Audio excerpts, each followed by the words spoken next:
பாலைவனத்தின் காற்றில் தூசி எழுந்தது. இஸ்ரவேல் படைகள் நிழல் போல் நின்றன. அவர்களின் மனத்தில் பயம்.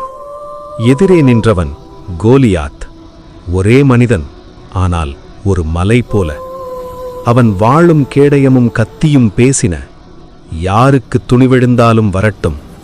அந்த நேரம் களம் நுழைந்தான் ஒரு சிறுவன், தாவீது. கையில் வாளில்லை, கவசமில்லை, ஒரு துப்பாக்கை கூட இல்லை. கையில் இருந்தது ஒரு கல்லும் ஒரு உண்டிகோல். கோலியாத் சிரித்தான். இஸ்ரவேல் நடுங்கியது. ஆனால் தாவீது உயர்ந்து சொன்னான், நான் என் தேவனுடைய நாமத்தில் வருகிறேன். கல் பறந்தது. இரண்டாம் கணத்தில் மலை விழுந்தது. போர் முடிந்தது. இஸ்ரவேல் ஆர்ப்பரித்தது. அந்த நாளில் உலகம் கற்றுக்கொண்டது, பெரியது வெல்லாது, நீதி வெல்லும்.